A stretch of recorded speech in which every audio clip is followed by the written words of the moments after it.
Hey guys, welcome to Life Group Part 2. I'm so glad that you guys are joining us today. Have you ever noticed how easily we can slip into anger, even in the simplest moments? Here's a couple examples. Waiting in line at the grocery store? What about dealing with traffic? It seems like anger is just beneath the surface, ready to explode at any moment. But here's the thing. Jesus calls us to a higher standard. Matthew chapter 5, verse 21 says, "You've heard it said, but I say," which means he's showing us a different way to do things. We don't have to handle our anger on autopilot. He challenged us to change our approach with anger, with wisdom, self-control. Instead of lashing out or letting frustration take over, he invites us to listen, hold back our words, slow down our reaction. And I know it's hard. I struggle with it. But we've all had times when anger gets the best of us, or we've said something in the heat of the moment that we later regret.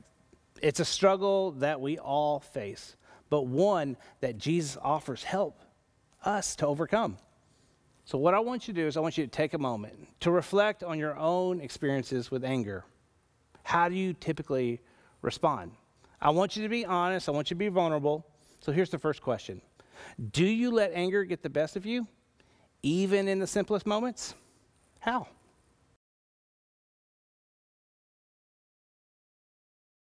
Question 2, how do you typically respond when you get frustrated?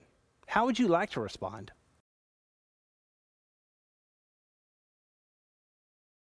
Great job answering the questions. So when we focus on listening first, holding back from speaking all those hateful words, and taking a moment to just do this, breathe, we're not only just honoring God, but we're also creating healthy connections with those around us. See, we're surrendering to God's will for our life, which leads to a greater peace and understanding. Remember the words of James. Everyone should be quick to listen, slow to speak, and slow to become angry. It's James 1:19. On Sunday, we talked about 3 simple steps. Listen up, hold up, and slow down. Think about your health.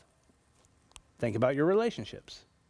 Your driving, your behaviors, your everything would be impacted if you took James' advice and handled anger differently.